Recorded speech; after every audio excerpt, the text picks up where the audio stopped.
బంగారం దొంగతనం చేసిందని నెపంతో దళిత మహిళ సునీతపై షాద్నగర్ రామరెడ్డి మరో 4 పోలీసులు రాత్రి సమయంలో పోలీస్ స్టేషన్కు పిలిపించి థర్డ్ డిగ్రీ ప్రయోగించి నానా రకాల చిత్రహింసలకు గురి చేసిన పోలీసులను తక్షణమే డిస్మిస్ చేయాలని కోరుతూ కుల వివక్ష వ్యతిరేక పోరాట సంఘం ఆధ్వర్యంలో సంగారెడ్డిలోని న్యూ బస్టాండ్ వద్ద నిరసన కార్యక్రమం నిర్వహించడం జరిగింది। ఈ సందర్భంగా కేవీపీఎస్ రాష్ట్ర ఉపాధ్యక్షులు అతిమెల్ల మాణిక్ మాట్లాడారు। ప్రజాపాలన అంటే దళిత మహిళపైన థర్డ్ డిగ్రీ ప్రయోగించడమేనా? గత నెల 24న రంగారెడ్డి జిల్లా షాద్నగర్ అంబేద్కర్ కాలనీకి చెందిన దళిత మహిళ సునీత ఇంటి పక్కన గల నాగేందర్ అనే వ్యక్తి ఇంట్లో బంగారం దొంగలించిందనే నెపంతో రాత్రి 8 గంటల సమయంలో పోలీస్ స్టేషన్ పట్టుకొచ్చి పిలిపించి విచారణ పేరుతో పురుష పోలీసులు చీర విప్పి నెక్కర్ తొడిగి మరి కర్రలతో షాద్నగర్ డిటెక్టివ్ ఇన్స్పెక్టర్ రామరెడ్డితో పాటు 4 పోలీసులు థర్డ్ డిగ్రీ చిత్రహింసలు చేయడం దుర్మార్గమని ఈ ఘటనను కేవీపీఎస్ తీవ్రంగా ఖండిస్తుందని అన్నారు। భారత దళిత మహిళకు కార్పొరేట్ వైద్యం అందించి ఆమె ప్రాణాన్ని కాపాడాలని ఆ కుటుంబానికి ఎక్స్గ్రేషియో అందించాలని ఇటువంటి ఘటనలు పునరావృతం కాకుండా ప్రభుత్వం చర్యలు తీసుకోవాలని డిమాండ్ చేశారు। ఈ కార్యక్రమంలో సంఘం జిల్లా కార్యదర్శి పి అశోక్, జిల్లా సహాయక కార్యదర్శి దాసు, జిల్లా కమిటీ సభ్యులు దత్తు, చంద్రశేఖర్, నితిన్, నాయకులు శ్రీనివాస్, శ్రీహరి తదితరులు పాల్గొన్నారు।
నగర్లో అంబేద్కర్ కాలనీకి సంబంధించినటువంటి దళిత మహిళ సునీతను ఆమె భర్త భీమయ్యను ఆయన కొడుకు జగదీశుల్ని పోలీస్ స్టేషన్ తీసుకెళ్ళి మహిళని చూడకుండా థర్డ్ డిగ్రీ ప్రయోగించి విపరీతంగా కొట్టడమే కాదు, మహిళని చూడకుండా కూడా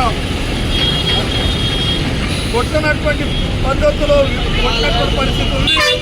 మహిళ గురువతకి పడిపోతే హఠాత్తుగా జెండు బాంబు రాయించేటటువంటి కార్యక్రమం చేయడం ఈరోజు ఫ్రెండ్లీ పోలీస్ అని చెప్తూనే ఇవాళ రాష్ట్రంలో ప్రజాపాలన చెప్తున్నటువంటి ముఖ్యమంత్రి గారు, ఈ ప్రభుత్వము ఇవాళ దళితుల పట్ల అనుసరించేటటువంటి పద్ధతి చాలా దుర్మార్గంగా ఉంది।